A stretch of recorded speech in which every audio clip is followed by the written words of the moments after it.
सोचिए, भारत में एक ऐसी जगह है, पंजाब में, जो है तो एक शहर, पर किसी भी आम शहर जैसा बिल्कुल नहीं है। ये एक आध्यात्मिक नगरी है। तो आज हम इसी अनोखे शहर डेरा बाबा जैमल सिंह की कहानी में थोड़ा गहराई से उतरेंगे। अब जरा इस आंकड़े पर गौर कीजिए, 5 लाख। कुछ खास वीकेंड्स पर इस जगह की आबादी अचानक बढ़कर 5 लाख तक पहुंच जाती है। मतलब कई बड़े बड़े शहरों से भी ज्यादा लोग यहां जमा हो जाते हैं। तो सवाल तो मन में उठता ही है ना, कि भाई 5 लाख लोगों का ये जो अस्थायी शहर बस जाता है, ये आखिर चलता कैसे है? वो भी सिर्फ प्यार और वॉलंटियर्स के दम पर। कोई सैलरी नहीं, कोई मजबूरी नहीं। चलिए इसी पहेली को सुलझाने की कोशिश करते हैं। अच्छा, इस पूरी कहानी को समझने के लिए चलिए एक यात्री की नज़र से देखते हैं। जरा सोचकर देखिए, एक ऐसी जगह पर पहुंचना जहां 90 से भी ज्यादा देशों से आए हर तरह के लोगों का एक विशाल समुद्र उमड़ पड़ा हो। जैसे ही कोई ब्यास रेलवे स्टेशन पर उतरता है, तुरंत बसों का एक बहुत ही एफिशिएंट सिस्टम लोगों को डेरे तक ले आता है, और वहां 18,000 से ज्यादा गाड़ियों के लिए पार्किंग। सुरक्षा जांच इतनी स्मूथ और ऑर्गेनाइज्ड है कि पता ही नहीं चलता। और रहने के लिए विशाल एकदम साफ सुथरे शेड्स जहां लाखों लोग ठहरते हैं। लेकिन इन सबसे बढ़कर जो बात हैरान कर देती है, वो है इतनी बड़ी भीड़ के बीच भी गजब की शांति और व्यवस्था। मतलब अविश्वसनीय है ये माहौल। पर सवाल ये है कि ये विशाल शहर जिसकी मैनेजमेंट इतनी कमाल की है, ये आखिर बना कैसे? इसकी शुरुआत कहां से हुई? तो चलिए जरा वक्त में पीछे चलते हैं और इसकी जड़ों को टटोलते हैं। सुनकर शायद यकीन ना हो, लेकिन आज का ये जो आधुनिक शहर है ना, इसकी शुरुआत हुई थी 1889 में सिर्फ एक घास फूस की झोपड़ी से। सोचिए, इसे बाबा जैमल सिंह ने ब्यास नदी के किनारे एक बिल्कुल जंगली और सुनसान जगह पर बनाया था। हालत ये थी कि स्थानीय लोग तो उस जगह को भूतिया मानते थे, पर उन्होंने वो शांत जगह चुनी थी ध्यान साधना के लिए। फिर वक्त के साथ इस एक झोपड़ी ने एक शहर का रूप लेना शुरू किया, और ये सब हुआ आध्यात्मिक गुरुओं के मार्गदर्शन में, जिन्हें संत सद्गुरु कहा जाता है। तो बाबा जैमल सिंह जी ने नींव रखी। उनके बाद आए महाराज सावन सिंह जी, जो पेशे से एक इंजीनियर थे। उन्होंने इसे एक संगठित तरीके से छोटी सी कॉलोनी का रूप दिया। फिर महाराज चरण सिंह जी के समय में तो इसका जबरदस्त विस्तार हुआ, और आज हम जो महानगर देखते हैं, वो बाबा गुरिंदर सिंह जी के मार्गदर्शन में विकसित हुआ है।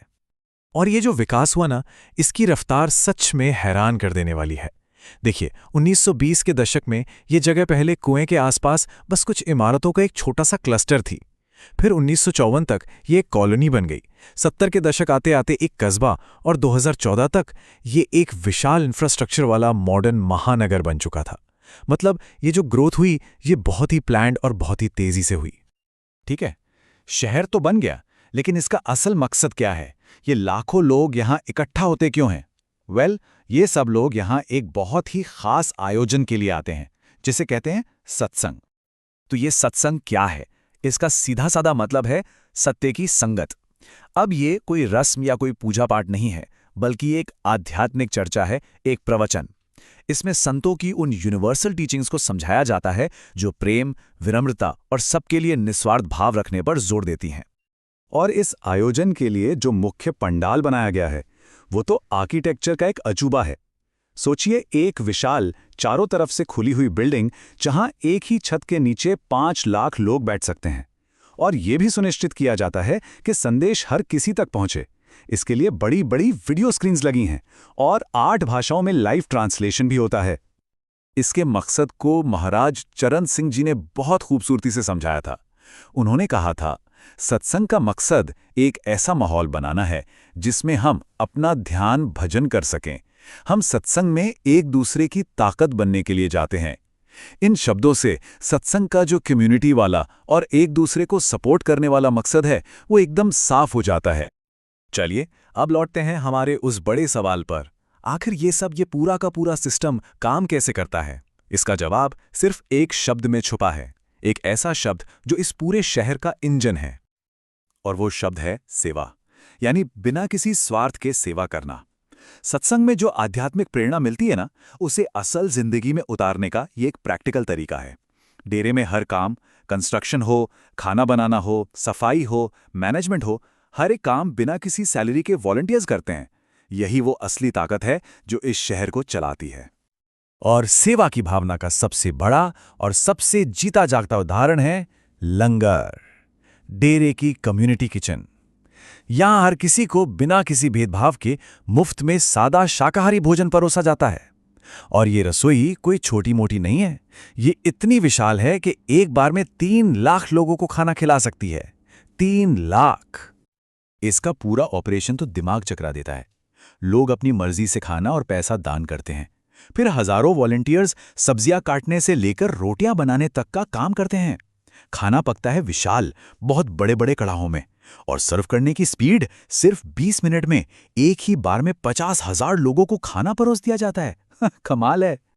इस विशाल लंगर के पीछे जो सोच है, जो भावना है, वो महाराज चरण सिंह जी के इन शब्दों में साफ झलकती है।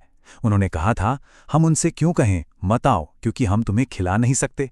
हमें स्थिति का सामना करना है और उन्हें खिलाना ही है। मतलब बिना किसी शर्त के सेवा और मेहमान नवाजी की एक जबरदस्त मिसाल है। लेकिन कहानी सिर्फ सत्संग और लंगर पर खत्म नहीं होती। ये डेरा असल में एक पूरी तरह से सेल्फ सफिशिएंट कम्युनिटी है, एक ऐसा इकोसिस्टम जो आस्था की नींव पर खड़ा है। यहाँ की आत्मनिर्भरता देखिए, 1250 एकड़ की खेती से ताज़ा उपज जाती है। कंस्ट्रक्शन के लिए ईंटें, टाइलें, दरवाजे सब कुछ वहीं बनता है। एकदम साफ पानी, मॉडर्न सैनिटेशन और चौड़ी साफ सुथरी सड़कें हैं। चारों तरफ हरियाली और पेड़ पौधों की नर्सरी है। और इस पूरे सिस्टम को 1957 से एक रजिस्टर्ड चैरिटेबल सोसाइटी मैनेज कर रही है। और यहाँ की सिक्योरिटी की जिम्मेदारी भी, जी हां, वॉलंटियर्स ही उठाते हैं। तो फिर इस अनोखे समुदाय से हम क्या सीख सकते हैं? इसकी असली विरासत क्या है जो हमेशा कायम रहेगी? शायद इसका जवाब महात्मा गांधी के इस मशहूर कथन में छिपा है, जो डेरे के पूरे दर्शन का सार है। खुद को खोजने का सबसे अच्छा तरीका है खुद को दूसरों की सेवा में खो देना। तो अब फर्क बिल्कुल साफ नजर आता है ना? एक तरफ है आम शहर जो पैसे और सैलरी पर चलता है, दूसरी तरफ है डेरा जो दान और वॉलंटरी सर्विस पर चलता है। एक तरफ है जटिल नियम कानून और दूसरी तरफ है एक साझा आध्यात्मिक मकसद। और शायद सबसे बड़ा फर्क ये है कि जहां आम शहरों में अक्सर लोग अकेला और बटा हुआ महसूस करते हैं, वहीं डेरा आपसी सहयोग और एकता की भावना को बढ़ावा देता है।